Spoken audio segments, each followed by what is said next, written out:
there, humans, hippies, earthlings, whoever you are, wherever you are, whatever you're doing, and whoever you are lucky enough to be doing it to. I am Bushka on Blitz, and I'm doing it to you, and with you, and upon you, on a fine, bright, sunny Sydney morning. This is the FV4202, and this is obviously a patron-sponsored post. I won't go into it. If you want to know what Patron is, and the fantastic things we do, click on the link there in the video. This is the FV4202, the recipient of the recent 10 km/h buff to its top end speed. And I thought it might be worth running a few games in the FV, talking through it and discussing the pros and cons of the tank, why it works, why it doesn't work, what it's got going for it and what it doesn't got going for it, as we murder the English language right there and then. This is a very laggy game, this one. And it's for that reason that I'm using it as the one to have a big bloody chat over. The FV is a bit of a conundrum. It is, in fact, a bloody lovely tank, and a tank that can output some tremendous damage. I have absolutely no problems with the offensive firepower of this tank. It is superb. It's unique in a couple of aspects, and they're not the ones that you would probably expect. The generic, obvious one was previously that it only did 40 km/h, which was a waste of everyone's time. And you're going to see in this game, and indeed in many situations where I get over 40 km/h, get up to 50, the top end speed, and it makes a huge, and you can see the lag just happening all over the place here. This is when the servers were not, they've done a couple of server fixes since, and it's improved at no end, but I digress. And that 50 km/h speed limit that it now possesses is hugely beneficial. In fact, saves my bacon in a couple of situations in this game, and it has improved the tank. It's been a fine buff, and it's been a long needed buff. I think in my original FV video, which is like 2 videos ago on this particular tank, I talked about how the speed seemed limited, like it hit a rev limiter and it got to 40 km/h and then just went as it constantly tried to get past that. That's exactly how it felt, and now it's been freed up, and that's a wonderful thing. And it's important because the tank really struggled. It had not enough mobility, in my opinion. It was fantastic in tight spaces and at hill climbing. It was glorious. It's got such a high power to weight ratio. It's a very light tank, and it was really good. But in those situations where you needed to get someone really quickly, it sucked. And like you saw the hill on mines here, I was going up at the same time as the Object 140 on our team, which is a very lithe, nimble, and very quick tank indeed. And to be able to do that and compete with the Object 140 on an even footing in terms of mobility is a huge plus for the tank that it really needed to have. But that's not to say that it doesn't have other problems. It's got HESH as premium ammunition, and I have no problems with that. And in fact, it's one of the things I leverage to do really good damage in the tank is its ability to fire HESH rounds. HESH being high explosive squash head, the kind of ammo that you can fire at 210mm of penetration, which will give you tremendous damage. But what it doesn't do is penetrate tanks, like that IS-7 there, and I over-angled there, and that's my mistake. And you can see I've got the 268mm of pen on my APCR there, but that's all I've got. I can't do much else with it. I've got to wait for flat sides and use the L7A1, which is an amazing gun. And it's 0.32 dispersion, and I don't have the soft stats for it, but the gun has tremendous, absolutely tremendous accuracy on the move and in turret rotation. But it doesn't pen anything over 268mm of average pen. HESH, though, does allow you to leverage into enormous amounts of damage because HESH is 440 average alpha. And if you can use HESH, well, you can really pump out the damage. Let's talk, though, about that top-end speed. There's a Jagdpanzer E100 down here on the right, and you've seen the lag. It's been killing me. But we're going to move on this Jag, and we're going to get down the hill. Now, he's going to see us coming, and he's going to attempt to get his butt back to the house. That extra 10 km/h allows me to get past the Jag. And you see I get tracked there. I hit a track on him. He's still trying to get to that house.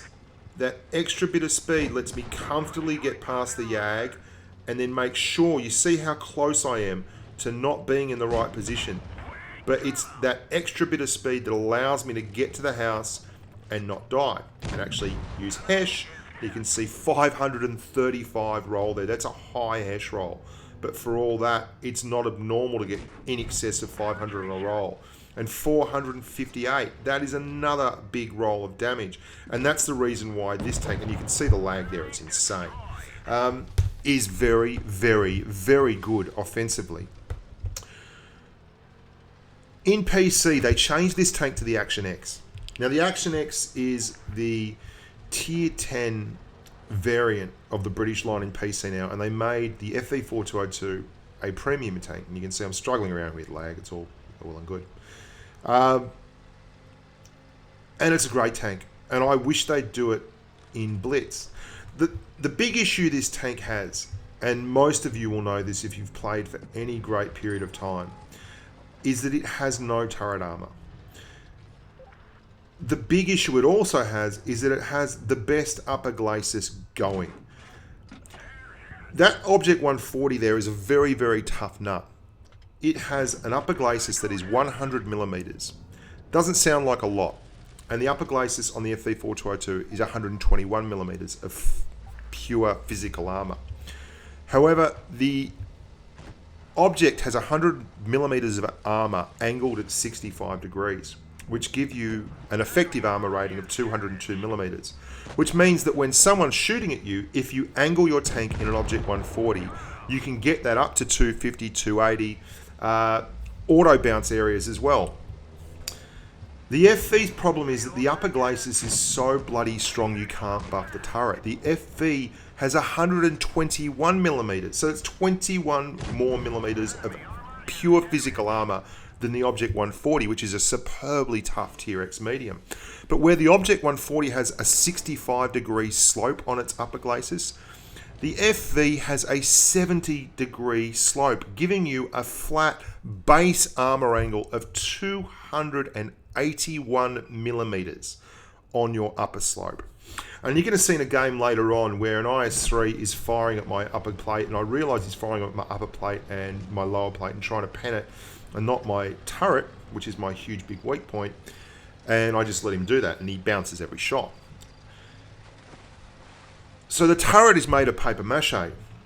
You can get lots, and you're going to see heaps of bounces in these games from the upper plate of the FV4202. It's phenomenal. And not only is it 281 millimeters, it's very, very, very low to the ground. So it's exceptionally hard to hit the very weak underside of the FV4202's upper glacis, the lower glacis. It's like a butter knife. You can see there, it is so sharp and so angled.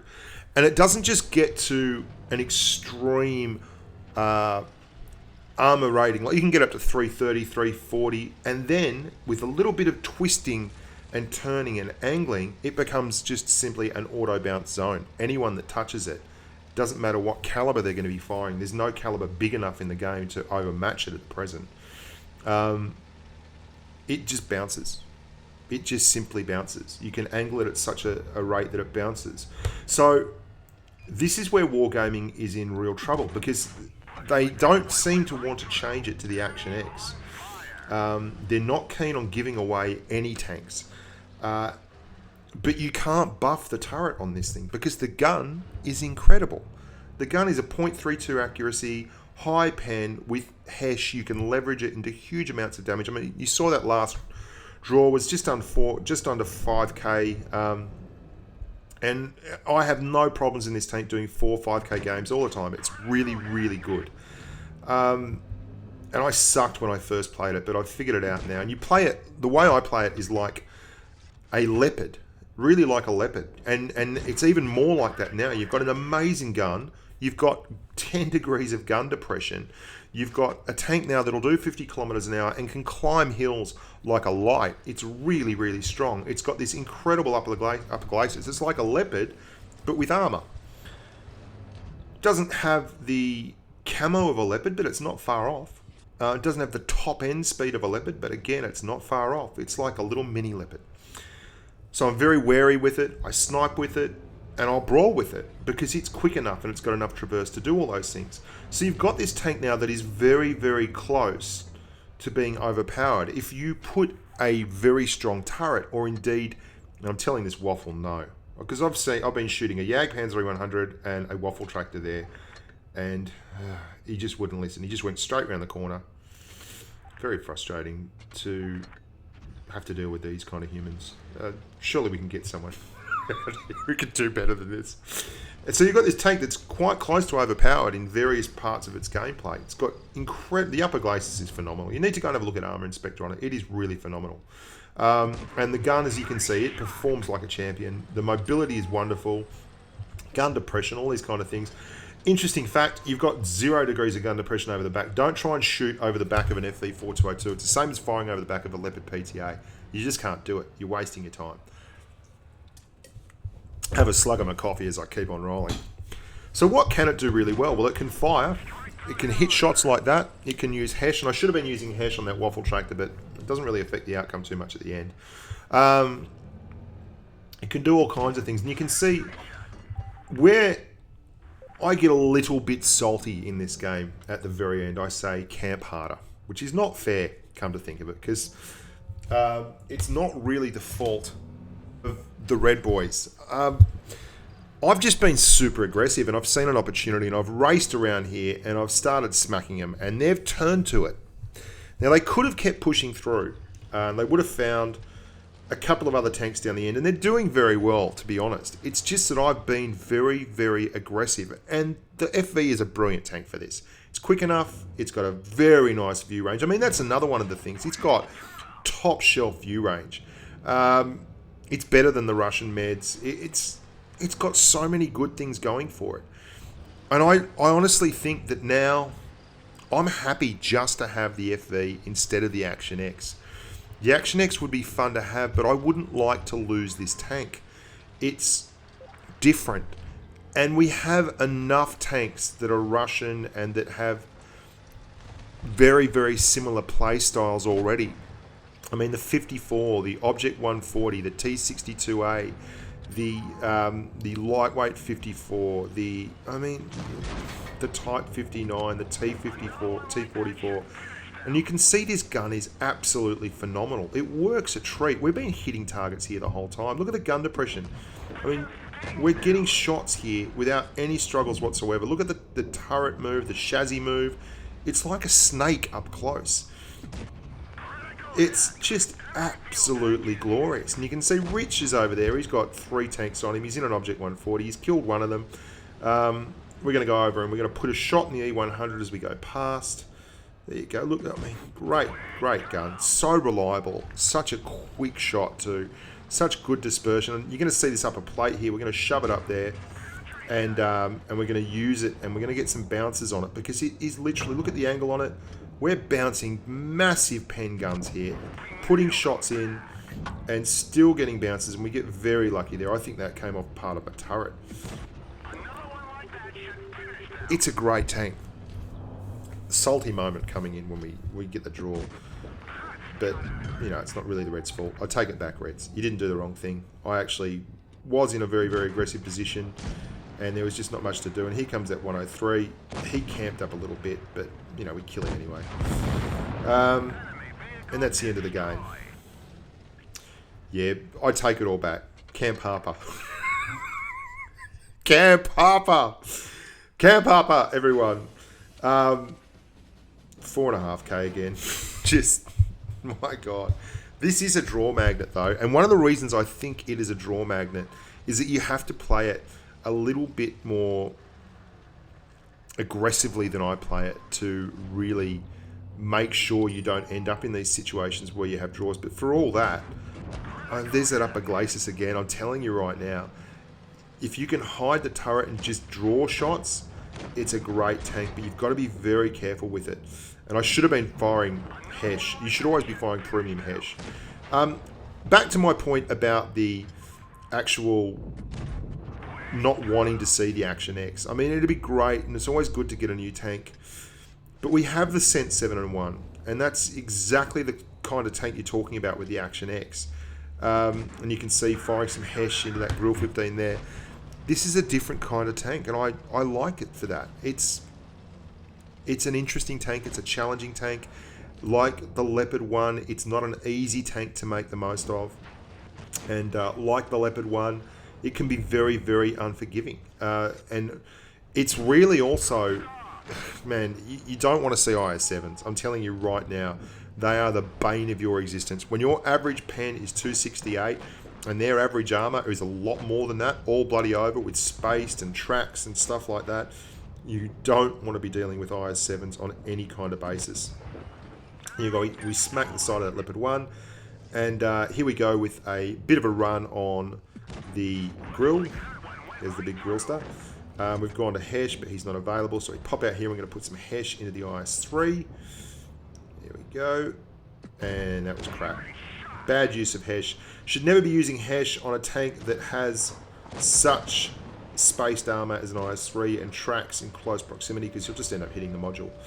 And again, we're going to use that upper glacis. There you go, bouncy, bouncy. And we're going to take the grill out. And you're going to see that increased speed here. We're in a real tough spot. What I'm going to do is the IS-7 is going to push up on me. There's absolutely nothing I can do about it.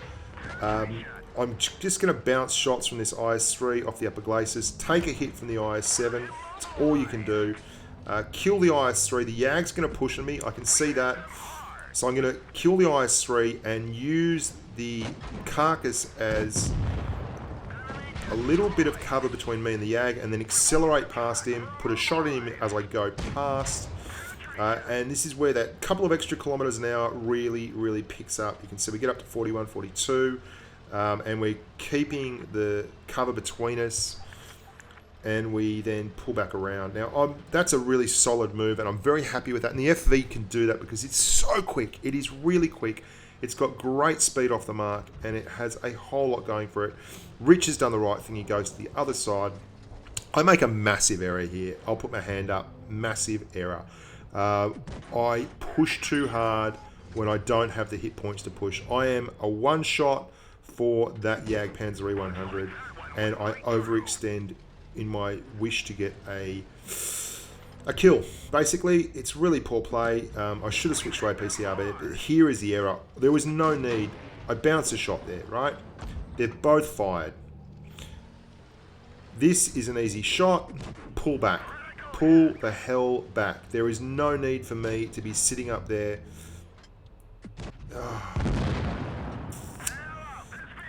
You don't have a strong turret. My fault. And I'm just going to cut to the end of the chase here because we're already at nearly 18 minutes. About 5,200 damage. Very, very, very good tank. The gun is fantastic. It's enjoyable. The buff to the speed has been much needed, and I think it puts it in a position where it's not as good as an Object 140, but it's as good as all the other mediums at Tier X. I think it is. I think there is a very, very balanced pack now there with the Leopard 1, the FV, the E50M, the M48A1. They're all very strong mediums, and they're all sitting in a niche that's closer together than it's ever been, and it's closer to the feet of the Object 140 and the 62A than it's ever been. And the fact that those tanks aren't as good, in my opinion, as the Object 140 or even possibly the 62A doesn't mean they're bad tanks. And I don't think you can buff the FV4202 anymore, because if you do, you end up with a tank that's as good as an Object 140, and then that sucks, because mate, the Object 140 is too good, and the 62A is too good, and it's already tough enough for TDs and heavy tanks. And I mean, I can take just about any heavy tank at Tier X, put it in an open field, and go round it in an FV4202 and kill it one-on-one, because the FV is very, very mobile, and it's fast enough now to do that. It can get to the fight a lot quicker, and it allows you to close those gaps and that distance that's so dangerous a lot faster than you used to be able to. So I don't want another Object 140. I don't want more power creep at Tier X. I just want, if I had my way, for maybe a slight DPM nerf on the Russian meds would be called to order, because there's still a considerable margin above the FV, the E50M, the M48A1, and the STB1. They just are. But I think that's fine. I think where it is now is where it should be. It's a tough tank to drive. There's no excuses for it, but it's also a good tank to drive. And if you can learn to make the most of it, you're going to do well with it. You're going to struggle against Object 140s and T62As that want to load heat and just auto-aim into your turret because, unfortunately, it doesn't possess a strong turret, but neither does the Leopard 1. So don't get stuck in situations where you've got to brawl Russian mediums in any tank. Try to maintain that distance at all times. I'm Bushka on Blitz. Thanks very much for watching. I think it was high time that we had a chat about the FV and the intricacies of the tank and the particular positives and negatives of it and why it's such a controversial little Bobby Dazzler, because it does look nice and I do like it. And I hope they hang on to it, because vive la différence. We want variety. We need that cosmopolitan nature. We have tanks from different countries that look different and play differently. I think that's an important part of the game. I'm Bushka on Blitz. Stay safe on the battlefield, and bye for now.